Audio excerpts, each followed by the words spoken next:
दसरू का घर वापसी, एक त्रासदी की शुरुआत। सूरज ढल रहा था, गांव की गलियां सुनसान थी। दसरू धीरे धीरे अपने घर की ओर बढ़ रहा था। उसके कदम भारी थे, मन में एक अजीब सी बेचैनी थी। वो जानता था कि घर पहुंचते ही उसे एक बुरी खबर मिलने वाली है। उसकी पत्नी वाणो की हालत गंभीर थी, बीमारी ने उसे जकड़ लिया था। दसरू के पास इलाज के पैसे नहीं थे, वो लाचार था। दसरू, हमारी बेटी का ख्याल रखना। घर पहुंचते ही दसरू की आंखें नम हो गईं। वाणो बिस्तर पर पड़ी थी, उसकी सांसें धीमी थीं। दसरू ने उसका हाथ थाम लिया। वाणो ने मुश्किल से आंखें खोली। उसने कमजोर आवाज में कहा, दसरू, हमारी बेटी का ख्याल रखना। दसरू की आंखों से आंसू बहने लगे। वो जानता था कि वाणो अब ज्यादा दिन नहीं रहेगी। उसने वाणो को गले लगा लिया। उस रात दसरू सो नहीं पाया। उसके दिमाग में कई सवाल घूम रहे थे। क्या वो अपनी बेटी का पालन पोषण अकेले कर पाएगा? क्या वो उसे अच्छी शिक्षा दे पाएगा? और सबसे बड़ा सवाल, क्या वो अपनी जमीन बचा पाएगा? फूलो कर्मा उसकी जमीन हड़पना चाहता था। दसरू जानता था कि अब उसके सामने एक लंबी लड़ाई है। वो हार मानने को तैयार नहीं था। सुबह होते ही दसरू ने एक फैसला लिया। वो अपने हक के लिए लड़ेगा, चाहे उसे कुछ भी करना पड़े। वो अपनी बेटी के लिए एक बेहतर भविष्य बनाएगा। लेकिन उसे नहीं पता था कि आने वाले दिन उसके लिए कितने मुश्किल होंगे। एक नई त्रासदी उसका इंतजार कर रही थी। दसरू के गांव में नक्सली गिरोह का डर था। वे गरीब किसानों को अपने साथ जोड़ते थे। दसरू भी उनकी नजर में था। एक दिन वे उसके घर आए। उन्होंने कहा, दसरू, तुम्हें हमारे साथ आना होगा, हम तुम्हारी मदद करेंगे।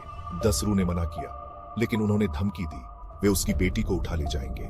दसरू मजबूर हो गया। नक्सली गिरोह में शामिल होकर दसरू को बहुत पछतावा हुआ। वो एक अच्छा इंसान था, लेकिन अब उसे हिंसा का रास्ता अपनाना पड़ रहा था। उसने सोचा, क्या मैं गलत कर रहा हूं? लेकिन फिर उसे अपनी बेटी की याद आई। उसने फैसला किया कि वो अपनी बेटी के लिए कुछ भी करेगा, चाहे उसे अपनी जान ही क्यों न देनी पड़े। धीरे धीरे दसरू को नक्सली गिरोह की सच्चाई पता चली। वे गरीबों की मदद नहीं करते थे, वे सिर्फ अपना स्वार्थ साधते थे। दसरू को लगा कि वो फंस गया है। वो इस जाल से निकलना चाहता था, लेकिन उसे डर था कि अगर वो भागा तो उसकी बेटी को नुकसान होगा। वो एक दुविधा में था। एक दिन दसरू ने एक बड़ा फैसला लिया। वो नक्सली गिरोह को छोड़कर भाग जाएगा। वो अपनी बेटी को लेकर दूर चला जाएगा।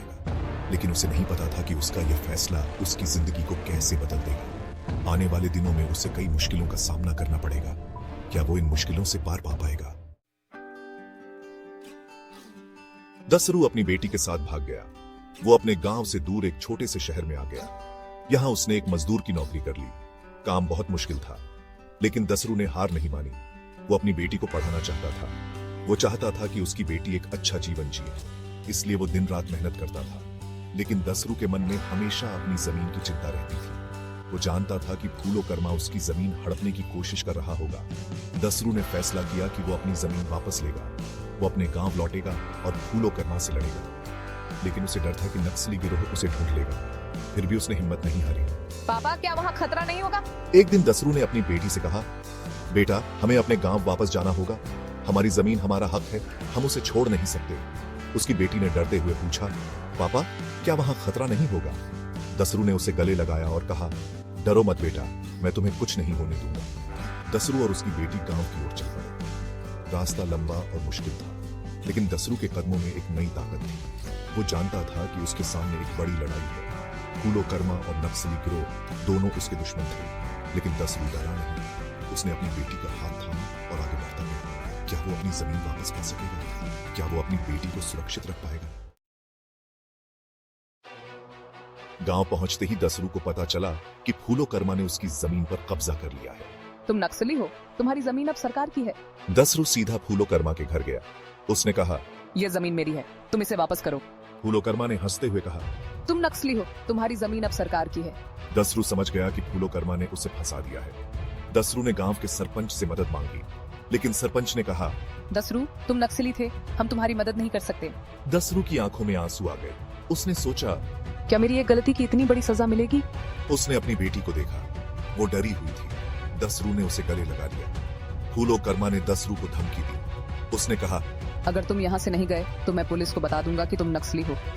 दसरू जानता था कि अगर पुलिस आई तो उसे जेल हो जाएगी, उसकी बेटी अनाथ हो जाएगी। दसरू बहुत मजबूर था। उसने सोचा, क्या मैं अपनी बेटी के लिए अपनी जमीन छोड़ दूं? उसी रात दसरू ने एक बड़ा फैसला लिया। वो फूलो कर्मा से अकेले में मिलेगा। वो उससे अपनी जमीन वापस मांगेगा। अगर फूलो कर्मा नहीं माना तो वो उसे सबके सामने बेनकाब कर देगा। दसरू जानता था कि यह एक खतरनाक कदम है, लेकिन उसके पास और कोई रास्ता नहीं था। वो अपनी बेटी को चुपके से एक दोस्त के घर छोड़ आया। फिर वो फूलोकर्मा के घर की ओर चल पड़ा। क्या दसरू अपनी जमीन वापस पा सकेगा या फिर फूलोकर्मा उसे फंसा देगा? उसी समय पुलिस अधिकारी रत्नाकर को इस केस की जानकारी मिली। मुझे दसरू की मदद करनी चाहिए, वो एक अच्छा इंसान है। रत्नाकर एक ईमानदार अफसर था। वो गरीबों की मदद करना चाहता था। उसने दसरू के बारे में पता लगाया। उसे पता चला कि दसरू मजबूरी में नक्सली बना था। रत्नाकर ने सोचा, मुझे दसरू की मदद करनी चाहिए, वो एक अच्छा इंसान है। रत्नाकर ने अपनी टीम को तैयार किया। वो गांव की ओर चल पड़ा।